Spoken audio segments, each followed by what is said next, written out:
I just don't see what is so radical about basic human decency.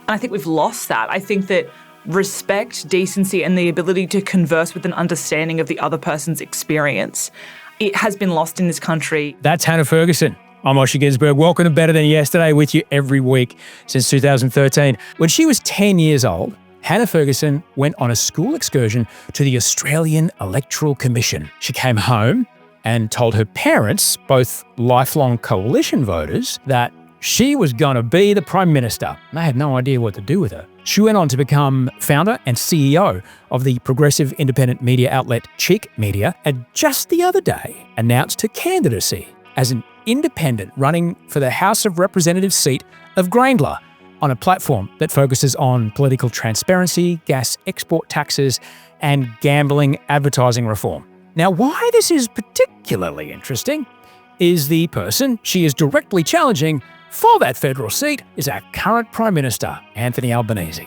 The day that Hannah came over to my house in 2023 was actually the day that Rupert Murdoch stepped down. Hannah was 25 years old at the time, and it was very clear to me she was going to do everything she possibly could to make that 10-year-old wish of hers actually come true. And we're seeing that play out before our very eyes. So with this recent announcement of hers in mind, this is just a small part of a conversation we had that day. And it gives you every indication that Hannah is a woman who stands by what she values and has a conviction and drive to achieve whatever it is she sets out to achieve. It's not a conversation about a young woman with big ideas about politics. It's a conversation about what happens to those ideas on the way to power and whether you can get there with those ideas still intact. And this is what Hannah Ferguson was saying before anyone was counting her votes. And play it against what she's saying now. You're going to enjoy this. My conversation with Hannah Ferguson. So you talk about media literacy. What are some things around media literacy that you think is just important? Just what are some things people should know? I think some basic things that people should be doing is when you read an article, Google who owns the masthead. Google who owns that paper. I would potentially also just try, whenever you're reading a piece, read it from one other source owned by one different person. It doesn't have to be 3 or 4, but I would say always read every piece of news from 2 different sources just to compare the way they're writing about it. I think what I do a lot is try and make an example of different headlines. So one of the things I constantly think about is Ann Rose, this organisation, did a study in 2016 where they looked at thousands of articles about domestic violence. In 60% of the articles, the headline didn't name the perpetrator. They were completely invisible. And I don't mean name as in their actual name. I mean it was like woman killed. Right. There's no existence of the person who killed her, which is usually a man and usually her partner and someone she's had some sort of intimate relationship with. And when we look at our headlines, we're actually missing the picture. And I think that when we don't actually look at what we're reading and consider the facts of, okay, let's compare this source against this source and let's look at the facts. Let's Google that word we don't understand. Media literacy, I think, is about reading a piece and sitting back and going, what are my questions that are arising from what I just read? Did you read it in full, or did you just go to the headline and look at the comments section? Did you Google another source? Did you Google who owns it? They're really basic things, and they're just a really simple starting point, but people aren't doing it. Because I think that we've just been taught that once we've engaged with something in one way, okay, that's the information I need. And I think we've been taught to trust the news when actually there's no better time to have a deep mistrust and to challenge the conditioning we're facing. When a political candidate gets asked what their policy area is, most of them answer with a portfolio. Hannah answers with a verb. Then she names the thing that she reckons our country is not very good at. In fact, probably the worst at. And it's got nothing to do at all with policy. I would want to do things about reform around sexual violence. I think that my passion area is always going to be women's issues, but I think that my skill is challenging politicians on anything that I do have a background in workplace relations, so I can speak to a bunch of different issues, and my background is law. But I think more so my job is to make complex political ideas simple and strip the bullshit out of politics and the law for people. Well, that's really it, isn't it? Yeah. Because there is a deliberate, much like my old accountant, there's a deliberate obfuscation of things that makes me feel I don't know. This is obviously I'm not smart enough for this. I guess I'll just believe you. That's the thing. It isn't. No, it's not. And that's my whole shtick as well. I'm 25. I'm not claiming to be some expert in anything really. But I think that one of my greatest skills is the fact that I'm not really afraid to be wrong. I'm not really afraid to not have expertise, and I'm not afraid to admit that. And I think that's what our country has a massive problem with. We don't know how to engage in healthy debate or discussion because people are terrified of not being seen as an expert or having knowledge. I think the voice referendum's a perfect example as well. People would rather do the if you don't know, vote no, than actually admit to not being engaged and stepping up to the plate and trying to learn. Because I think that we just withdraw and become apathetic instead of admitting to not knowing everything. Despite her combination of enormous ambition and relentless commitment to execution, while I do believe that one day she will hold the top job, I actually told Hannah Ferguson that I didn't want her to be the Prime Minister. To her credit, she took it pretty well. Her thoughts on our current Prime Minister, however, they are as clear as her empathy as to what might have happened to his ideals on the way up to the top job. And it's here that you're going to get a glimpse of Hannah not only recognising her own ambition, but also very clearly see her courage in the face of that challenge.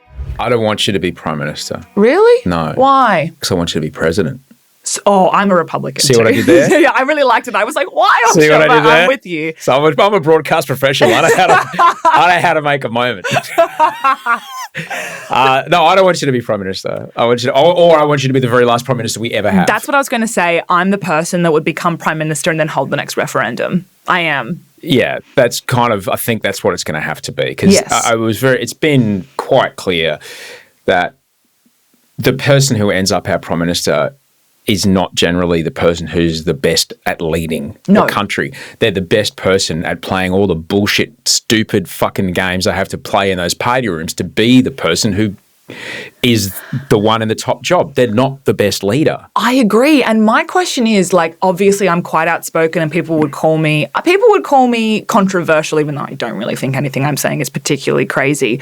But for me, it's like this question of why do these people have these really strong views, they get into the political parties and they're just watered down. And it's because they want to rise. It's because they want to get to cabinet and they want to become PM. But there's just no backbone. And for people like Albanese, I think that his early political career indicated some serious strength. And then I watch him now and I'm like, come on. Like, I just think they're playing it so safe and it's pathetic. Yeah. It's so pathetic. And for me, I'm like, I'm quite determined to have a go and fail, but stick to my guns this way. And I think that that's what this country needs. I don't think we've had a visionary for a very long time. I think we had one. We had one. It was so good that the CIA staged a coup. That's the one. Like there was. I'm not even making that up. No, that actually happened. You know, Whitlam showed up and was like, "Fuck this noise," and just created like not even a full term. No, and then the Americans got involved, and then one thing led to another, and then Norman Gunston's there, and then it's over. Yes, but I would rather go out that way than absolutely shit on my values. But look at the things that in a tiny brief amount of time, look at the things that got set in motion. Yeah. Like wild, absolutely mind-blowing. Yes. And that I thought for a little bit that I'd be interested in getting into it. But then I'm like, I don't want to play that game I don't want to play that game. I would rather play a game where we're both trying to cook dinner for a table of people that not everybody likes the same food and you and me are going to have to figure it out versus I will fight you until we go to the drive-thru. Yeah. Which is the game we play at the moment. I like the metaphor. I like the analogy. I want to play the game though. So if you ask why politics can sometimes be very slow, you're probably going to get a lecture about process. Hannah does not do that. She really quickly explains it by putting two laws up against each other. One law protected children from adult police watch houses, and it changed in a single night. The other one took years and millions of dollars to establish that consent needs a yes.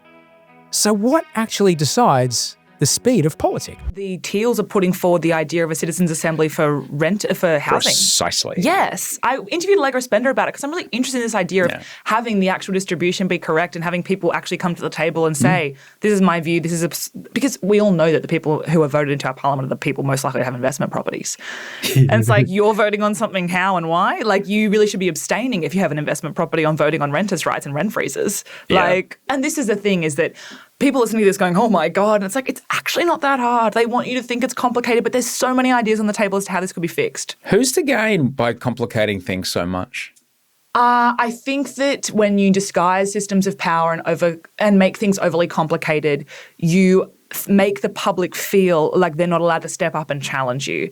I think we limit the ability for protest, reform, and change when people feel so blinded by the system that they can't engage with it. I think and I think one of the simple examples is, in Queensland a couple of weeks ago, they suspended their own Human Rights Act and overrode the act overnight to allow them to cage children in adult police watch houses.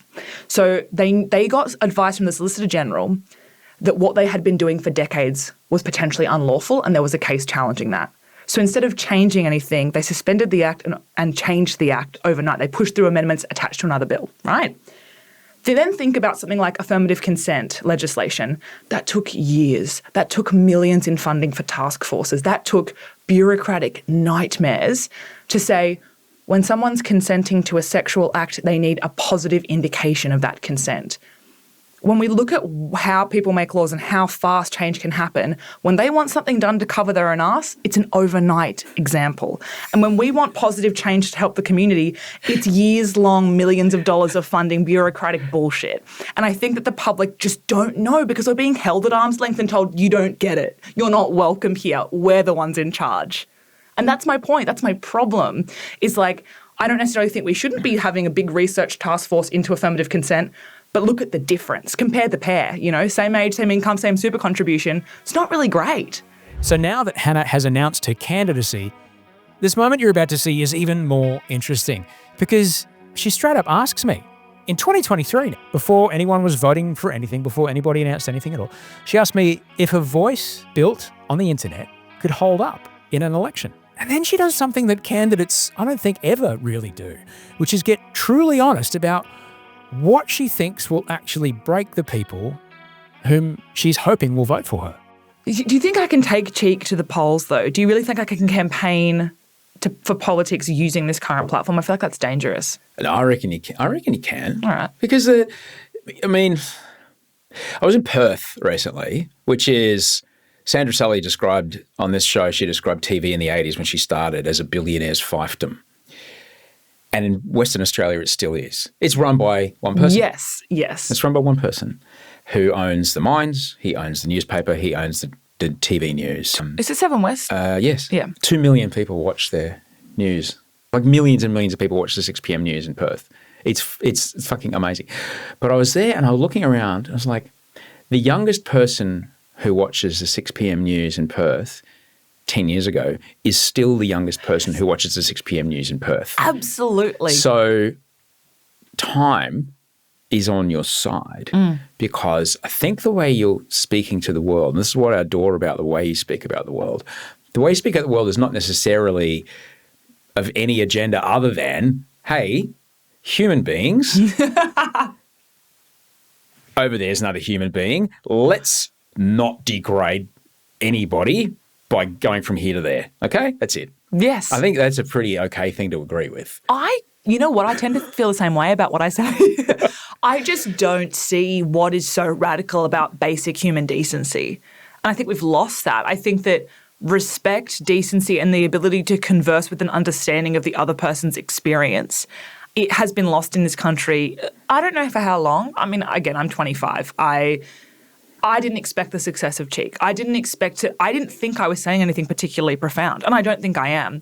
I just think when we've not heard it for a long time, and we've not heard it in a way that's palatable and accessible. And I think that, especially in the left, in inverted quotations, there is this infighting that will break us. The toxicity is horrific, and I'm trying to oppose that because the right doesn't have it. The right just goes, there's Pauline Hanson, she can just keep doing what she's doing, I'm going to keep doing what I'm doing. They're not actually trying to tear each other down. And I'm not saying there's no space for criticism or accountability. That's quite the opposite. If you're harmful, if you're hateful, that's not okay. But there's this failure to see the ability for disagreement on different issues. You're not going to have everyone see eye to eye on the way we should approach our theory of change. And I think that on different issues we can have different seats at the table and we should have different expertise speaking.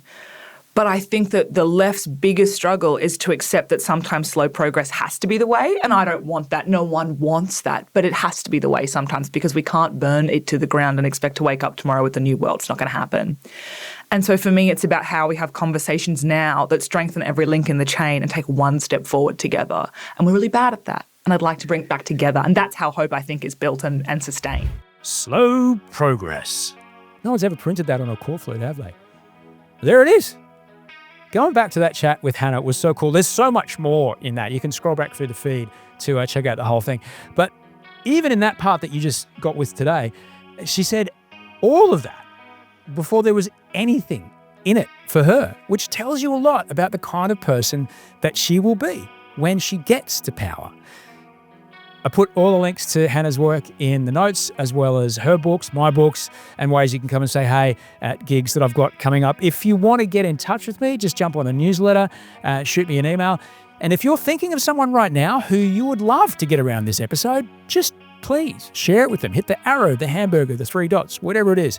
Send it to them. That's the greatest thing you can do for me, do for the show, as well as liking, subscribing, following, rating, reviewing, writing the name of this show on the wall of a toilet. No, don't do that.